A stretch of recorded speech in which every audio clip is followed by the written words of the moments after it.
Holding its ground tonight and leaving it up to Congress to tame the uproar over the administration's family separation policy. Back with me, Anna Navarro, Mike Shields, and Rick Wilson. So, Mike, the images we're seeing, for the most part, feature boys and not girls. Secretary Nielsen was asked about that. Take a listen.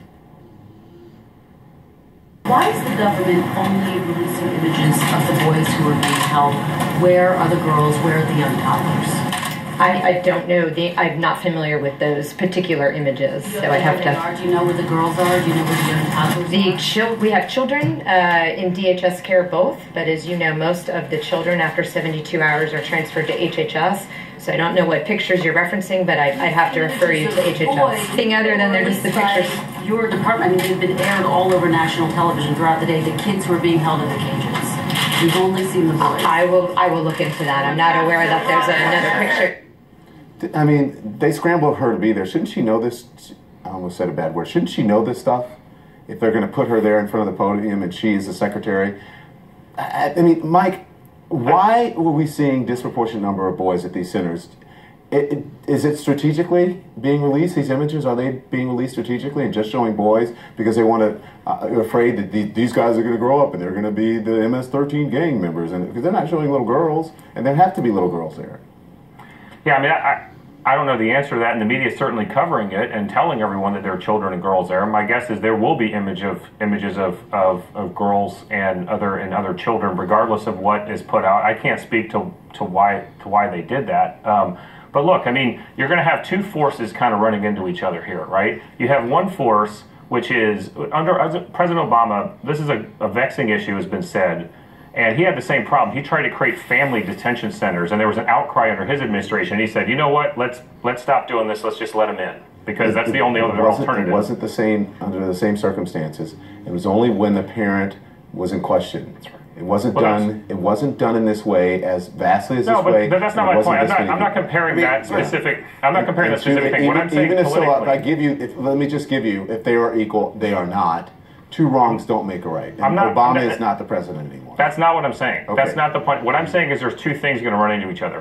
One is, we've already seen that this is politically difficult. This is why deportation, for instance, would never actually happen or work, because of the outcry over this. So you had an outcry, a similar outcry over a somewhat different thing that happened under Obama, and he stopped it. And so you have an outcry here happening, and that's going to run into the base. I think you have to go to the extreme just because it's difficult. I'm sorry, I have a short time. I want everybody to talk. Go on. I'll make this very quick. The president ran on enforcing the border. He won in the primaries of it. It wasn't a secret policy of his. He ran in the general and up against Hillary Clinton, who had an opposite policy. He won. This is something that he is doing exactly what he said he was going to do, which is enforce the rules, enforce the law at the border. And that's going to jerk, to be an ass, to be someone who separates. I'm trying to give you analysis, actually, objective analysis of the political part of this versus his base politics. That's not even a partisan thing to say. That's a fact. Those two things are going to run into each other before we get to the end of this. That's the same was thing. actually answering your question. He ran on whether or not this was propaganda, but we're turning this into crushing the president again. So, well, I mean, he's the one that can change this. He is the one, with all due respect, Mike, out there, and now others have glommed on to what he's saying that this is a Democrat's law. This, first of all, it's not the law. It's not the Democrats' law. The Republicans have control both chambers and the White House. So he's flatly just bold-faced lying about this particular issue. It's not even a policy. It's how they're choosing to go about doing this. So he is lying, and then people come to the podium and they lie, then people come on television and they lie, and then they try to spin it into, even at some point, saying that it's helping these children, that it's somehow helping these families, which it is not. But I got to let the other guys talk. I'm sorry. Go ahead, Rick, and then... I think there are two very, very important things to focus on here. The first is, this is a president who we have been told over and over again has virtually unlimited executive power. He has done executive orders and policy changes on everything under the sun. And suddenly they're impotent and helpless on this thing. They could he could send down command guidance to DHS and ICE and everybody else in a hot minute and tell them to change this. They could issue an executive order immediately and tell them to change this. Who's going to sue them over it? No one. That's who. And they could do all these things right now. This is a complete policy of deliberate cruelty. This is a policy of deliberate political strategic manipulation And it's backfiring on them very badly right now, and it really puts the lie to this whole thing about executive orders. This is a president who wants executive orders when he wants to get away with something, and now that he's under the gun, and now that he's feeling a tremendous amount of political pressure on something where he is engaging in a policy that, this is a president who specializes in both grand and petty cruelties to people. And this is one that's of such a grand scale and such an obvious, visible scale. It's washing away a lot of the politics behind it, washing away all the law underneath it. What really is starting to matter to average Americans, they're seeing these images of these children. They're hearing these crying children's voices. They're not going to play the game of just, Fox News can say all day long that this is about Obama, or this is about some other policy. You know what the difference? I was a critic of Barack Obama on a whole variety of policies, including many of his immigration policies, but I never noticed Barack Obama had a bunch of giggling idiots around him reveling in how cruel and shitty their policies were. Anna, I'll give you the last word. I don't know what to say. I really am. I'll give you the last word.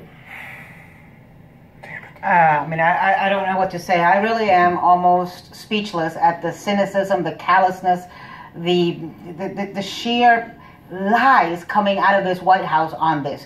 On the one hand, you've got a president who tells you, just how terrible, terrible, terrible and heartbreaking this policy is, which he knows that he can change in 1 minute, but is trying to blame Democrats for. You've got Democrats in Congress, in the Senate. You've got Dianne Feinstein saying, okay, here's a bill to get it done. Listen, let's assume for a minute that President Loco is right. Let's assume for a minute that this takes an act of Congress.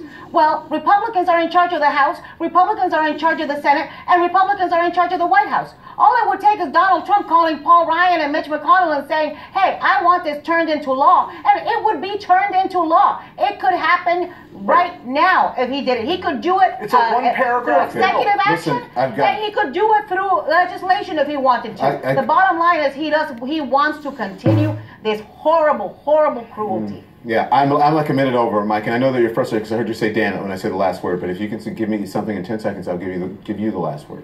Well, I think you should just say "damn it, damn it, damn it, damn it, damn it, damn it." That would take up the 10 seconds. How's that? All right, I gotta go. That sums up. I gotta go. Thank you all. I can even teach you to do it in Spanish. Up next, breaking news about North Korea. President Trump said he was going